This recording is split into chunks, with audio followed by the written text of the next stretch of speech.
Hello and welcome to Tyrrell's Classic Workshop. We have a car which we haven't had in for a while, make and model, but that's the beauty of what we do here. We never know from one moment to the next what jobs we'll be getting into the workshop and what we won't. So this time round it's the chance of the Jaguar XK140. Very interesting model, brief background. Jaguar, after the war ended in 1945, they immediately set their attention back to making cars instead of munitions. Sir William Lyons and Haynes exercised themselves about designing something fabulous to take the world by storm, and that it did. The Jaguar XK140, the predecessor to this, they launched it in 1948, but the development process in those 3 short years was at breakneck speed. They came up with all sorts of different, the engine in particular became a real challenge for them to get it right. They looked back to the BMW engine, which was made in the early 1930s before war broke out. And that was an ingenious straight six engine with a very ingenious overhead camshaft layout that allowed for hemispherical combustion chambers, which were still are, in some ways, very efficient in terms of getting maximum bang for your buck combustion-wise. But they tried all sorts of different things. William Lyons, Sir William Lyons, as he later was, and Haynes, they tried all sorts of different concepts, but they went down quite a serious different set of cul-de-sacs as they developed this engine, and they explored the 4-cylinder engine route for some generations during the development process, each one lasting a very short space of time. Right, tried that, let's move on. To a certain extent, they'd got into the discipline of breakneck development speeds because of the pace of war munitions and developing equipment for war use technology. They started off with X for experimental A. That was the first engine. Experimental engine, version A. And 13 iterations of the different engines, most of which were 4-cylinder, they came up with the XK engine. It was simply the 13th development engine in the chain. And that was a whole lot of experimenting and knowledge gained, and one through another. They thought efficiency-wise a 4-cylinder engine would be ideal. It turned out not to be for various reasons, so they went with the 6-cylinder engine. Haynes came up with the most ingenious twin-cam engine layout. It was one of the first production cars serious production cars to have a twin-cam engine, which again allowed for the valves to be like that, the combustion chamber to be like that, over the top of the piston, a domed combustion chamber, called a hemispherical combustion chamber, which led to great efficiency. And they came up with a very elegant design of engine. In fact, it was so elegant, it lasted from 1948 until 1982. It was still powering Jaguars all those years later with great success. And it won Le Mans, this engine, in 1951, 53. It was just a very, very potent power plant. It was 3442 cc was the original capacity, 3.4 litre, and Jaguar went with that for a number of years. The XK140, it started life as the XK120 in 1948, and then after some years, I think 1955-ish, 1953-45, the XK140 was the development of the 120. The 120 was called that because it could reach 120 miles an hour, which was very fast for the 1940s. Thank you very much for a production car. Lots of famous people had XK120s and 140s. Clark Gable was a lover of Jaguar XK sports cars. It was a very, very in-your-face, fantastic round package for the 1950s, this car. It was way ahead of its time in a lot of ways. It had rack and pinion steering. One of the upgrades they did was to the front suspension between the 120 and the 140. And the 140 had rack and pinion steering, but in order to keep it as refined as possible, which was always a Jaguar byword, they actually mounted it on rubber bushes, on silent block bushes, to actually isolate the car and the chassis from some of the road bumps as the wheels went over them. And that went right through. That's why Jaguar were amongst, if not the most refined cars in the 1970s, for example. Mercedes couldn't compete with them, Rolls-Royce couldn't compete with them.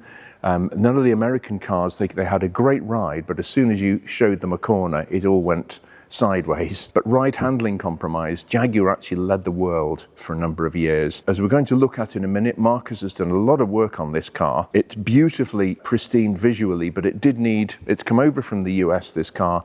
It did need grabbing by the scruff of the neck. It had just deteriorated a bit with wear and tear more than anything else. Mechanically, we're just rejuvenating all that.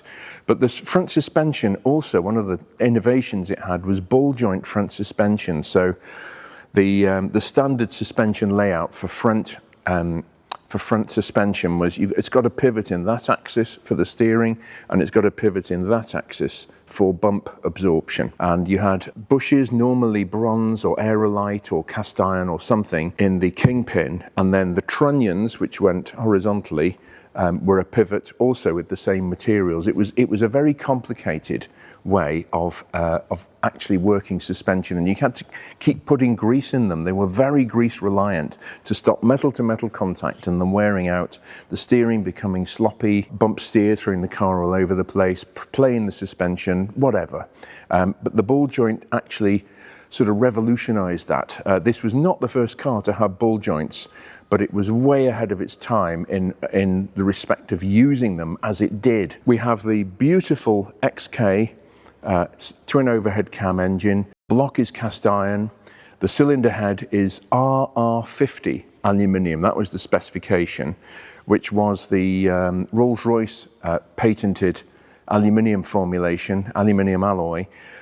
Jaguar adopted it to make the cylinder heads out of because it has just the right compromise of strength, heat absorption, coefficient of expansion, how much it expands when it warms up, to be compatible with the cast iron block because they have different coefficients of expansion. The aluminium alloy worked very well, the way it actually interacted with the cast iron block. It was also very easy to machine. It was quite strong. I mean, loads of RR50 was a very hard-won material. Again, during the war years, it was used in Rolls-Royce, Merlin, and Griffon engines, in very early aircraft, jet engine technology. Again, this engine was one of the reasons why this engine was so successful and lasted so long. Just simply the choice of materials. This particular car is called an SE. So it's an XK140 SE, special equipment, and the engine is normally 190 brake horsepower in the 3.4 litre. You could have an optional extra of the SE, which upped the power by 10% to 210 brake horsepower. Different cylinder head design, larger exhaust valves, different porting to get the gases in and out, which equals more power. All this was developed on the racetrack in the hard school of Le Mans, and the Jaguar XK140C, or C-type racing car. So this really was race on Sunday, sell on Monday. It was that type of situation. We've just got this car in for a recommissioning. Marcus has been rebuilding the front suspension. We are sticking with the drum brakes because the owner is not going to go crazy in this car. It would originally have had drum brakes on. This was just before disc brakes came out, just a couple of short years after this, again, because the technology was moving on apace in the 1950s. Reinstating the heater under the dashboard for British weather, and then we'll take the car for a run. But here we have the Jaguar XK140.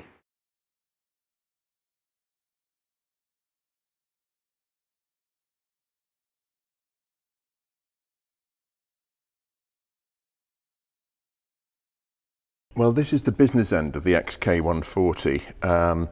In quite a lot of ways, it was quite advanced, as you'd expect, because Jaguar were known for being cutting edge at the time. This was pre-E-Type, but still pretty a fast car for its day. It's got rack and pinion steering, which is very unusual for that time. It gives a much more direct, generally a much more direct feel to the steering than the later worm and peg or recirculating ball systems. You can adjust the playout of these with a pad adjustment, as it's called, on the inside of the rack, which brings them back to life again, and you end up not having that unfortunate steering feel that you do with old Mercs and a lot of even Lamborghinis, Espadas and things, Ferrari Daytonas. They have a steering box with an adjustment on the top, and you can never really what's the word I'm looking for? Compensate. Thank you, Ian, for wear. But yeah, double wishbone suspension. Here's the upper wishbone, top ball joint. That is effectively the lower wishbone. And Marcus has been busy stripping this because it was in a bit of a bad way. The old coagulated grease syndrome. This is the chassis here, which the body is effectively dropped onto.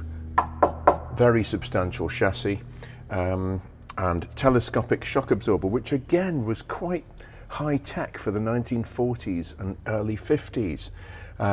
It was a lot of cars still used lever arm shock absorbers, as they're called, which weren't as good. So that's why so many cars these days, the vast majority, have telescopic shock absorbers. But yeah, rather nice bit of engineering this, with the very advanced at the time XK engine with twin overhead cams. Once this car's up and running again, we can take it for a run, and hopefully the steering and the general handling and road holding will feel far better. Well, Marcus has been stripping the front suspension on this here Jaguar, and I noticed you got some of the. Oh no, is that some? Yeah, somebody's been greasing it very enthusiastically, haven't they? Yeah. It's a sort of. I think this is one of the first cars to have ball joints. Actually. Yes. Yeah. So yeah, what we've picked up on is whilst looking over the car with the customer, the ball joint covers have just literally swelled up and become disjointed off the hub and rose up the shaft of the ball joint. But unfortunately, people have just been carry on greasing in it as the time's gone by, and it's literally squares up between itself and the back plate. Yeah. Right. Yeah. Oh, ready to contaminate the brake shoes, of course. Yes, come through and eventually, get onto the brake shoes, the material there, yeah. But we just need to get some new ball joints and covers and things. It's not rocket science as such. No. So yeah, what we'll do is clean it all up, and we'll dismantle the ball joints. We've got a new kit on the way. Shim them up and take the play out of the ball joints, and obviously put new rubbers and new clips, which will be in the kit, back onto the hub after we've cleaned it all up. I mean, some of them. I'm thinking of Triumph Heralds, Mercedes-Benzes. They have the trunnion and kingpin setup, where you've got a horizontal pivot at the bottom, horizontal pivot at the top if it's a double wishbone, and then the trunnion vertically. Yes, and they are a nightmare. Oh yes, yeah, especially when you have to ream them out. Yes. Well, I mean, I heard you. Hitting this a little spiritedly. Oh yeah. But I mean, the setup I'm talking about is even worse. 1960s Mercs with that. Terrible. Definitely, you have to heat them up almost till they're glowing. I mean, it's all going on. Yeah. So this is fairly straightforward. He says. Yeah. Top arm bushes there all perished on the top wishbone too. It's the pins bushes are all perished there, so we've got them out. Ready to go. Again, waiting for the new ones to arrive. As we go along, we're going to clean the shafts up. The bottom and top arm wishbone brackets will clean up, and just basically when we get it all together, detail the front suspension up as we go along. To make it look a bit more nicer. Yeah. Well, basically, I've just stripped them just to give them a clean up. We are replacing these. There's a bit of playing. There's quite a lot of playing. You can feel that. Right. There's a bit of roughness in there. So. We're going to replace them for what they're worth. Look at the size of that. That's a wheel bearing on a 1.5 ton car. Yeah, I know, yeah. I mean, it's tiny, isn't it? Yeah. That's like a mini rear wheel bearing. I know, yeah. And it's got the weight of the engine and everything on it. This is the splined hub, obviously, the knock-on, the wheel goes seats on there. I mean, it's fairly conventional. Felt seal on the back. Right. It just sits in there, which butts up to that there. Stop and eat grease. Right. Coming through onto the shoes, but which fortunately has been doing its job, hasn't it? Yes, on that one, especially that was the one with a lot of play in it. So we're going to replace them as again for what they're worth. Get them replaced fresh grease, cleaned all the old grease out. Again, it had gone quite hard and contaminated, so yeah, cleaned them all out, cleaned all the bearings out, but we decided to get some new ones. It's not very nice, you feel a bit of roughness in there, so for what it's worth, as we're doing everything else, replace the bearings. Well, it's going to be much better when it goes back to Oh yeah, it'll drive a bit nicer, yeah. Fantastic. Yeah. Well, thank you very much. No worries, no worries. Well, it's certainly cramped in here. It's nice and snug, and this is the modified version. One of the things Jaguar did with the 140, the XK140 over the 120, was build in a little extra interior room, and the 120 had a beautiful cone-shaped horn push here, which was just ready to impale your sternum in a front-end collision.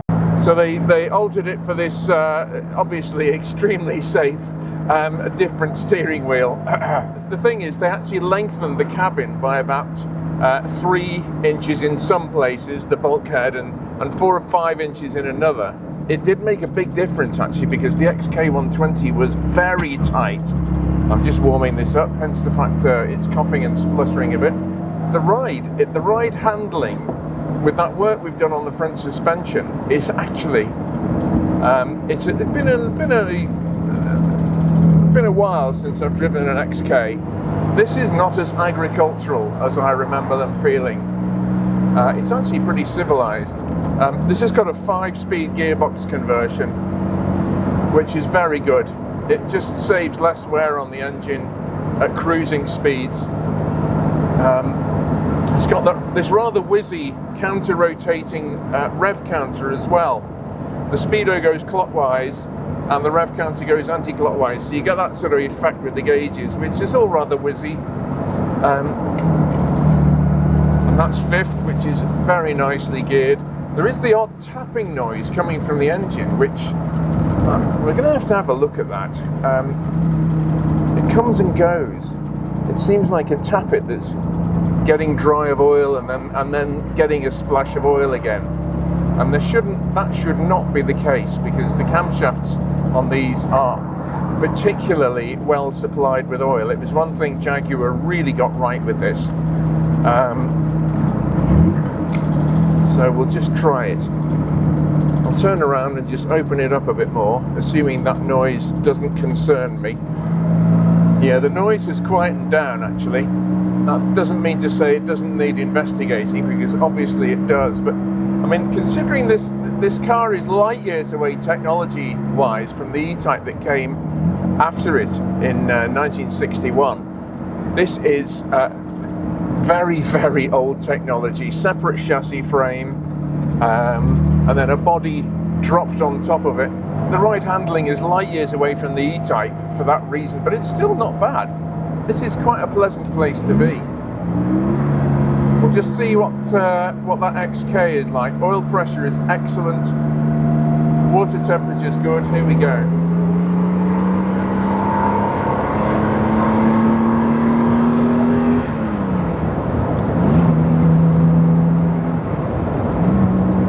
Yeah, that noise has quietened down, I'm pleased to say. It's just a very pleasant place to be. It's never going to be the fastest car in the world. That's not what it's about. In terms of feel-good factor, as ever, I go on about this a lot in classic cars. This car feels so right. It really does. Whoop. And the turn-in's not bad either. Poor Mikey's just almost been flung over my shoulder. In terms of a nice leisurely drive on the right road, in the right conditions, aka sunshine, bit of gas in the tank, as the Americans would say. This is lovely, it really is. And all Marcus's handiwork has paid off, because the steering is actually very precise. Rack and pinion steering is a major upgrade on a steering mechanism. It really is. The German manufacturers soldiered on with recirculating ball steering for decades. I mean, well into the 1990s, actually. rack and pinion, they eventually said, okay, let's move over to rack and pinion. Rolls-Royce did it with the Silver Shadow 2 in 1977, and that transformed the drive of those.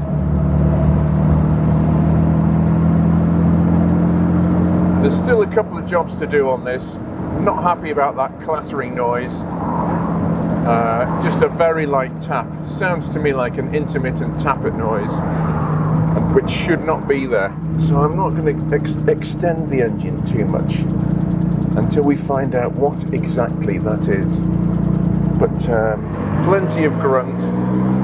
One thing Sir William Lyons did want was low down torque, and this engine being a very under-square engine, which means to say that the actual travel of the pistons, the stroke is bigger than the diameter. It makes, because it's a long stroke engine, it makes it more torquey because there's more effort being exerted by the pistons due to the lengthened travel. Yeah, very nice, very grunty. Take it down to 1500 RPM. Yeah, effortlessly pulling away.